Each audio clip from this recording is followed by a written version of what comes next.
you one of Edgar Allan Poe's most gruesome and grim tales, the story of the Black Cat.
And it was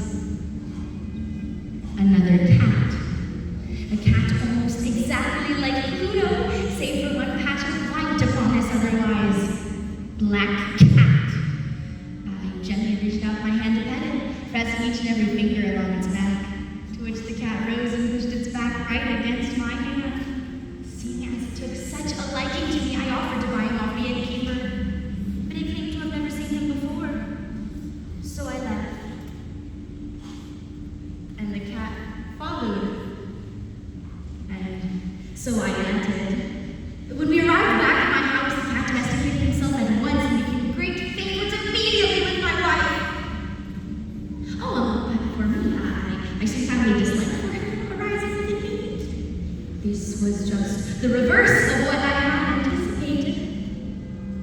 There I was, growing slowly rather disgusted and annoyed, and what no doubt added to my hatred of this beast was the discovery the morning after I brought him home that, like Pluto, he also had been deprived of one of his eyes.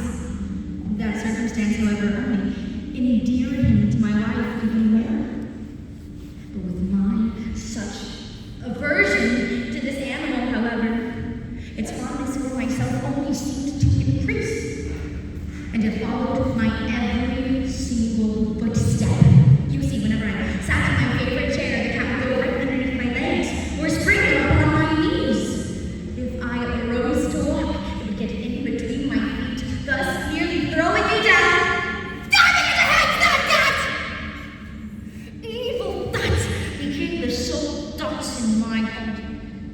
The moodiness of my usual temper increased to a hatred of all things and of all mankind.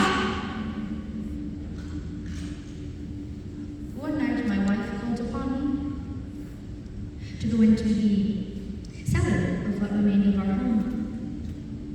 Down steep stairs. The cat followed, as he usually did, thus nearly throwing me head first down them. I spiraled into madness. I snapped. So I grabbed an old axe off of the wall, and I swung at my rifle blow, which I aimed at the animal. Had it not been for my wife's quick head, it would have landed a fatal blow. Enraged by her interference, I simply withdrew my arm from her grasp, and I buried the axe into her brain. She fell on the ground without a groan.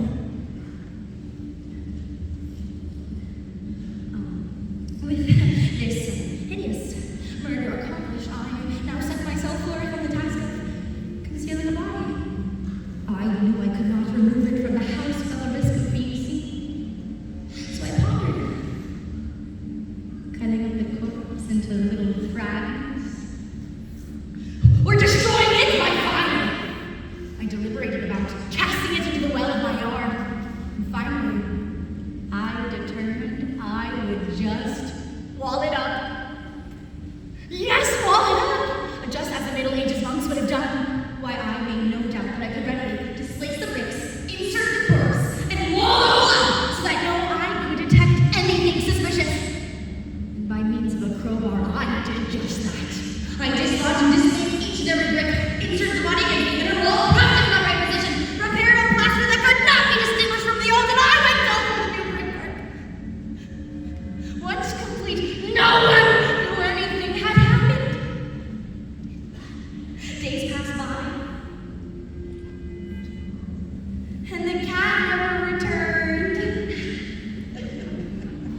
Although I did not go looking for it either. But I did sleep in bliss each and every night for once. Neighbors stopped by to ask of my dear wife, but I answered them with ease that she was just preoccupied. Why, it wasn't long before several officers of the police came, but confident they would find nothing I had been searched my house. Or what was left of it, anyways. Bit by bit. The officers, you see, were thoroughly satisfied and prepared to depart when then I was suddenly driven by some unknown force from within to tell them all was well, nothing suspicious was here. And as I spoke, I struck with my stick that very spot in the wall behind which lay my wife. Why, no sooner had the reverberations of my blows sunk into silence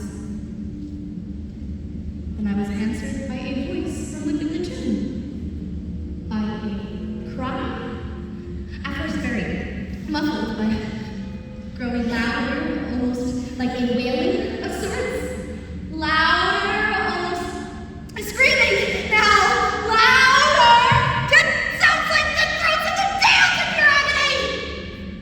The officers stood, looking at one another, and quickly ran over to pick at all of the stones until